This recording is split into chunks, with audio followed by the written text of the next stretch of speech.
Estamos de volta com o Religar e Conhecimento e Religião. Hoje eu converso com a professora Patrícia Simone do Prado para uma conversa sobre a associação entre terrorismo e religião. Patrícia, eu deixei aquela questão no bloco anterior sobre o tema do fundamentalismo. Fundamentalismo que é algo bem distribuído em todas as religiões. Não há religião que não tenha um seu grupo fundamentalista. Qual que pode ser a associação entre fundamentalismo e terrorismo? Então, no mestrado eu fiz até uma pesquisa no programa de Ciências da Religião sobre justamente essa questão. Até que ponto nomear o grupo, e aí no caso eu trabalhei com os xiitas, como fundamentalista interferia na sua construção identitária.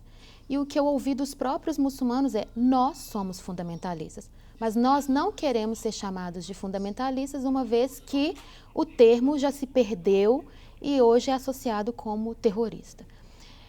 E dentro dessas pesquisas o que eu percebo é o seguinte: ser fundamentalista não é o problema. O problema é o que você faz com esse fundamentalismo. Ler um texto sagrado acreditando, por exemplo, que o Gênesis é literal, não é uma fábula, ou que o Corão é uma mensagem diretamente de Deus, não é o problema isso. O problema é o que eu faço com essa crença que eu tenho. A pretensão de que isso seja uma crença universal e que me leve a ter um discurso de violência para com o outro é o problema.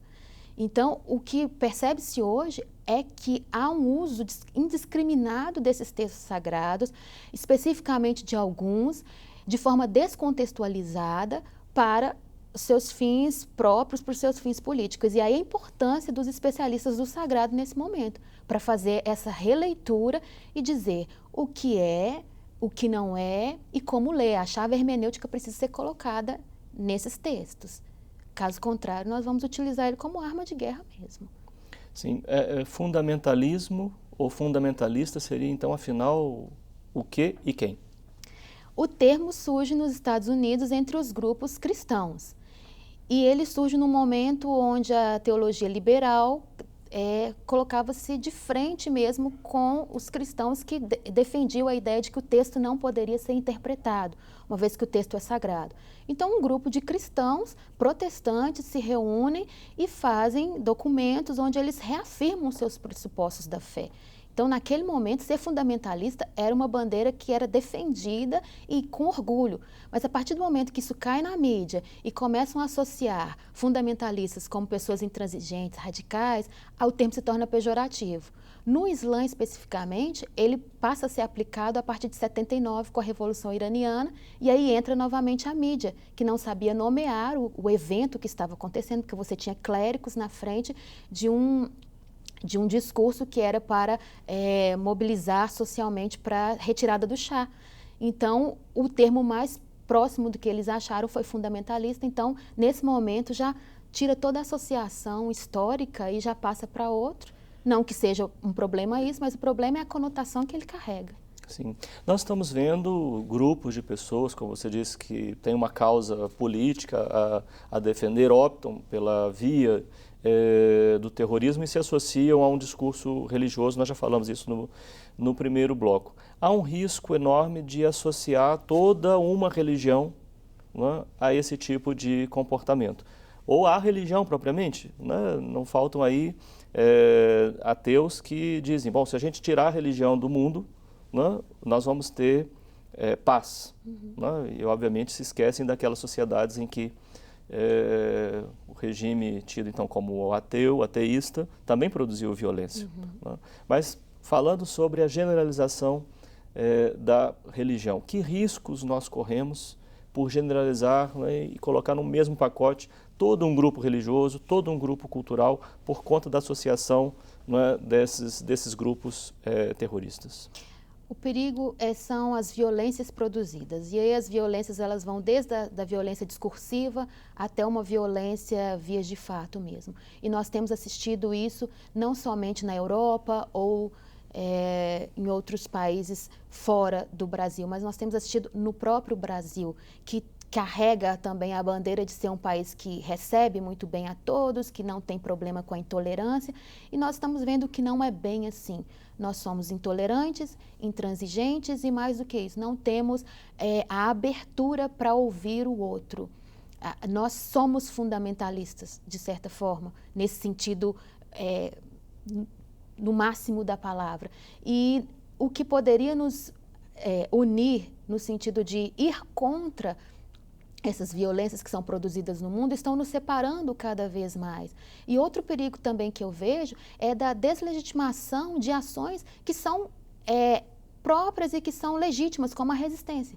Você tem grupos terroristas, mas você tem grupos de resistência e que têm feito muito. Um dos grupos, que é o grupo que eu estou trabalhando hoje no doutorado, é o Hezbollah, que é um grupo de resistência dentro do Líbano, nasceu no momento de guerra civil e que hoje tem feito um trabalho muito importante na questão do controle de suas fronteiras e também na própria condução de um conflito bélico dentro da Síria, quando muitas potências não querem se envolver, porque há um risco muito grande também de outros fatores virem a surgir. Mas então, o perigo de colocar uma religião como aquela que propaga o terror, especificamente, é esse fechamento para o outro, é a dificuldade para resolver os próprios conflitos, porque se eu começo a associar terrorista é tal grupo que segue tal religião, eu não vou conseguir resolver os conflitos. E se os conflitos eles podem ser resolvidos a partir do diálogo, porque é através do discursos que os conflitos também são produzidos. Então, é através do diálogo que os conflitos podem começar a ser resolvidos. Mas se eu não dou abertura para esse grupo, porque eu já passo do pressuposto que não há diálogo com ele, porque ele já carrega em si a questão do terror, então... Cresce na Europa, como até mesmo aqui no nosso país, né, a hostilização em relação aos muçulmanos. Sim. Para dar nomes, né, a estes hostilizados, né? E particularmente a mulher, né? Porque a gente às vezes pode passar por um muçulmano e homem, né? E ele não ser identificado, mas a mulher, né, pela sua vestimenta, pelo uso do véu, ela é facilmente identificada e mais fácil de ser hostilizada. Há relatos no Brasil e, obviamente, na Europa, os muçulmanos têm sido também hostilizados. Né? O que fazer com esse problema? Falando aqui para os nossos, né? Falando para os brasileiros. Né? O Islã, né, é essencialmente uma religião violenta, como alguns têm procurado insuflar, né, a sociedade? Eu acho que um dos caminhos para tentar resolver isso começa pela educação. E aí a importância do ensino religioso, que passa tanto pela escola pública como por algumas escolas particulares, dos centros de convivência, das próprias comunidades, começar a ver esse outro como o outro. Porque quando uma mulher muçulmana coloca o véu, ela está dizendo sobre a sua identidade religiosa, que é importante e que eu preciso respeitar. Porque o respeito, ele é uma via de mão dupla. Se eu quero ser respeitada dentro da minha tradição ou da minha não tradição, que eu também tenho a opção de não ter uma tradição religiosa, eu preciso respeitar essa mulher que cobre os seus cabelos, que cobre o seu corpo, como alguém que tem o seu direito. E o que nós percebemos no Brasil são discursos da ignorância, no sentido de ignorar mesmo, de não ter conhecimento, porque eles associam uma mulher de véu como uma mulher estrangeira, quando nós temos um grande número de brasileiras se convertendo ao Islã. Então, essas mulheres elas têm direito como brasileiras, como cidadã e como pessoa. E que muitas têm recorrido a esse direito para denunciar. Então, eu acredito no papel da educação e a importância dos educadores nessa abertura. E aí eles precisam de ter conhecimento.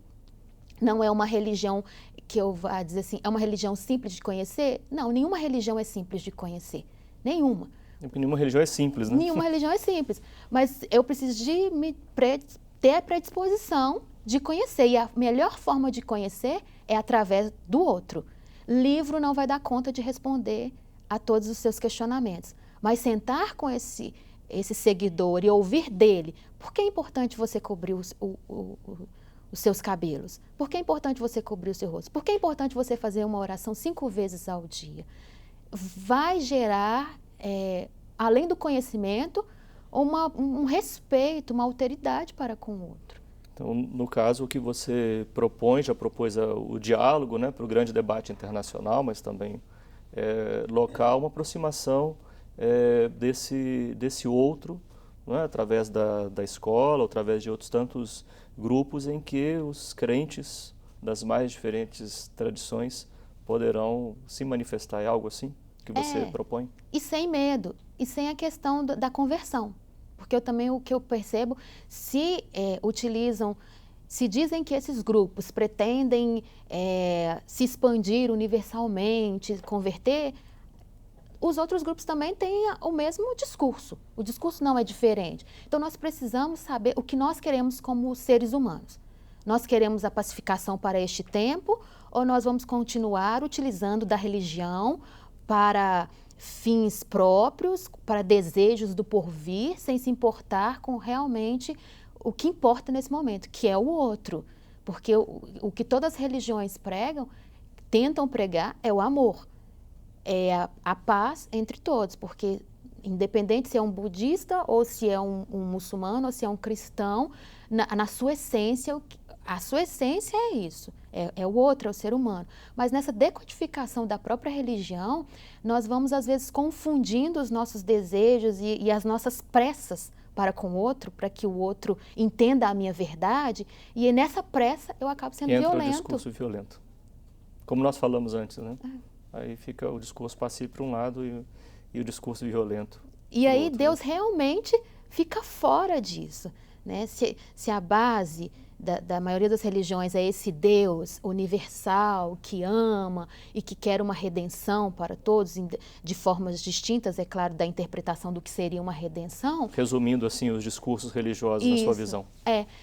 Quando eu faço esse tipo de ação para com o outro, esse Deus ele vai se ausentando desses próprios discursos. E o discurso passa a ser não o do reino desse Deus, ou desse Deus ao qual eu estou dizendo, mas das minhas próprias demandas, das demandas do grupo, que aí vão se misturando com questões sociais, políticas. Entendo. Patrícia, muito obrigado pela sua participação aqui no Religare. Você é sempre muito bem-vinda. Obrigada. Volte sempre. Obrigada. O Religare Conhecimento e Religião é um projeto de extensão do Programa de Pós-Graduação em Ciências da Religião da PUC Minas. Conheça as nossas atividades acessando a nossa página, que está em www.pucminas.br/ppgcr. O Religare de hoje fica por aqui. Obrigado pela sua companhia, um abraço muito cordial e até a próxima semana com o novo Religare Conhecimento e Religião.